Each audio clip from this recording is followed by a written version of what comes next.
Welcome back, everybody. Today, we're going to be diving into a pretty big question. Yeah, One that has, I think, fascinated people, for a really long time. for sure. And that is, does everything really happen at the right time? It's a good one. And, we asked you for some sources to sort of get us started in this deep dive. Yeah. And wow, did you deliver? You gave us everything from philosophy and spirituality and science and even some pop culture and art. That's a great mix. Yeah, it is a really interesting mix. So I guess the big question is, where do we even begin with this? Yeah, and I think it's really interesting to see how all these different sources, like how differently they approach the idea of right timing. Oh, yeah, definitely.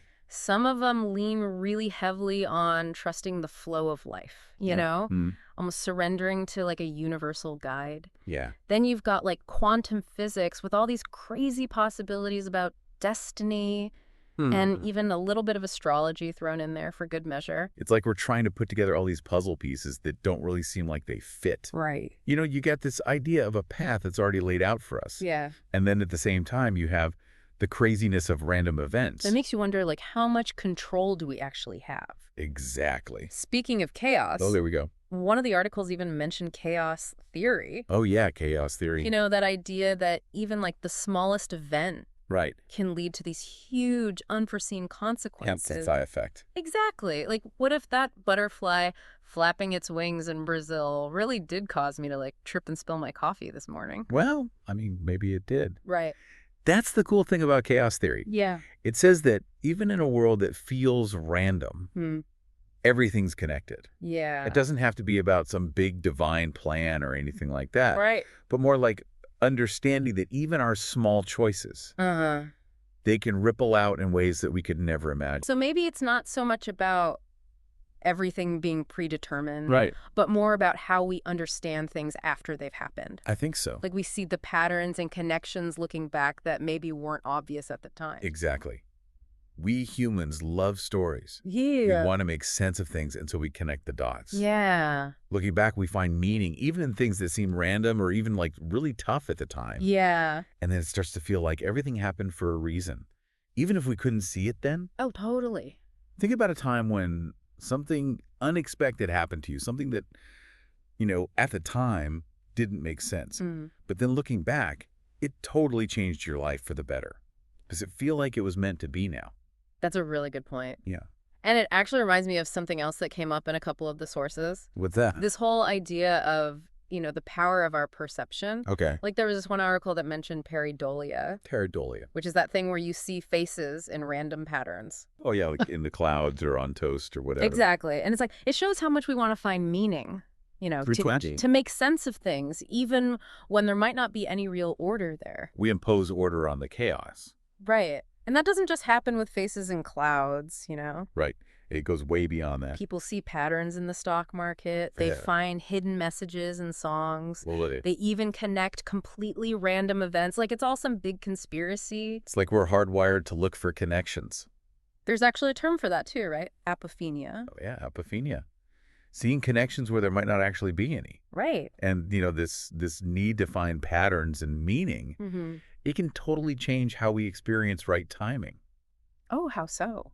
Well, if you believe that everything happens for a reason, Yeah. you're going to look for evidence to support that belief. Okay. That makes sense. Right. You're going to interpret things in a way that fits with your worldview. So is it possible then that we're actually creating our own right timing just by believing in it? It's a cool thought, right? It is. Like a self-fulfilling prophecy. Totally. If we think we're on the right track, Yeah. we might act in ways that actually make it more likely to happen. But is that free will, or are we being guided by something bigger than ourselves? Ooh, that's the million-dollar question, isn't it? It is. Are we really in control, or are we just playing out a script that's already written? It's getting a little matrixy in here. Right. Red pill or blue pill? Exactly. Speaking of movies, Oh, yeah? one of the articles even talked about the Matrix as a way that pop culture tries to deal with these big questions about fate and free will. It's such a good example. It is. It really makes you think about how much control we actually have over the timing of things in our lives. Right. Like, are we just reacting to things that happen to us? Yeah. Or do we have the power to create our own destiny? What do you think? Yeah. It's like Oh. this tension between wanting to be in control of like when things happen And surrendering to the idea that, things will work out the way they're supposed to. Which actually reminds me of something that came up in a few of the sources. Oh, yeah. This whole idea of timelessness.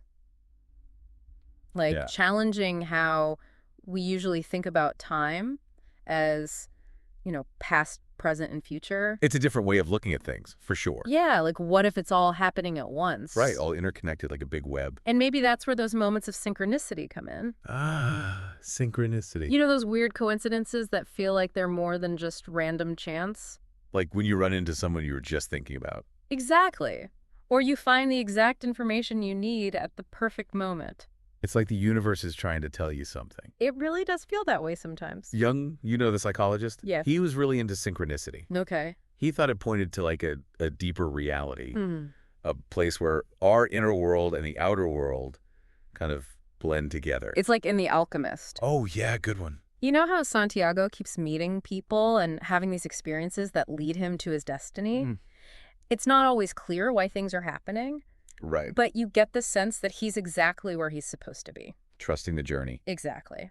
So maybe it's not always about forcing things to happen on our own timeline. I agree. But more about being open to the signs and synchronicities that show up along the way. Yeah, trusting that there's a bigger picture even when we don't understand it. Okay, so how do we know if we're forcing something or if we're truly in the flow? What if we miss the signs or misinterpret them? That's where it gets tricky. Right. You need discernment.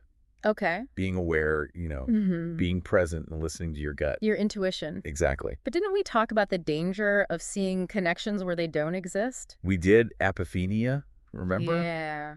But you can't just dismiss every synchronicity as a coincidence either. So it's a balancing act. It is. Okay, so we have to be open to possibility, but also grounded in reality. Don't force things, but also don't ignore those nudges from the universe. Exactly. So how does this all tie in with those ancient divination systems you mentioned earlier? Ooh, good question. Like I Ching and astrology and stuff. This is where it gets really interesting. Okay. For centuries, people have been using these tools to try to understand the bigger patterns of a universe and where they fit in. Right. And while they might seem kind of outdated to some, they were often based on some pretty deep observations of natural cycles and patterns. Makes you wonder if we're trying to do the same thing today, but with algorithms and AI. Oh, totally. Like predicting the right time to invest in the stock market or launch a product. It's like we've come full circle in a way. We have. We're using technology to try to unlock the same secrets that ancient cultures were exploring. Yeah. It's like that personalized medicine stuff where they tailor treatments to your genes and try to deliver them at the optimal time. Exactly. Yeah. Or AI-powered education, where learning is customized to each student's pace and style. It's like we're rediscovering these ancient rhythms, but on a massive scale. Right. It's exciting and kind of scary at the same time. It is. Makes you wonder, though, are we losing touch with our own intuition in the process? Are we getting so caught up in the data and the tech that we forget to listen to our own inner wisdom? It's like we're trading our inner compass for a GPS. Yeah, hoping it'll lead us to the right time without us having to do any of the work ourselves. It's the paradox of modern life, I think. Totally. We have more information and tools than ever. We do. But we're also at risk of becoming overwhelmed and disconnected from our own inner knowing. So where do we go from here? How do we find that balance between trusting the flow and taking action? Good question. Between using technology and honoring our intuition. Yeah. It's like we're trying to find that perfect balance where like preparation meets opportunity, where intention meets serendipity. Maybe that's the key to this whole right timing thing. Maybe. It's not about just sitting around waiting for things to happen. But it's not about like chasing our goals without paying attention to the natural flow of things either. It's like finding that sweet spot in between. It is. So being ready, being open to possibility, and then taking action when the time feels right. Taking aligned action. Exactly. So it's not just about being in the right place at the right time, but also being the right person. I like that.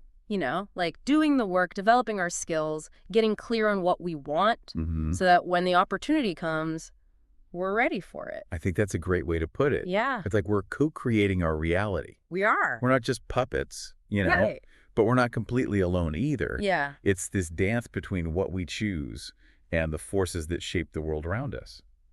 I'm starting to see how all these different pieces fit together now. Me too. You know, the ancient wisdom, the science, the pop culture stuff. Yeah. It's like they're all saying that timing isn't this fixed thing, Right. but this fluid process that we can learn to work with. And that we can get better at. We can. With more awareness, more intention. This has been such a mind-blowing conversation. It has. I feel like I'm looking at the world in a whole new way. It's great to hear. More tuned in to the rhythms and patterns and all that. I love it. And you know what? Even though this is the end of our deep dive for today, it doesn't have to end here. It doesn't. Like, pay attention to those synchronicities that show up in your life. Right.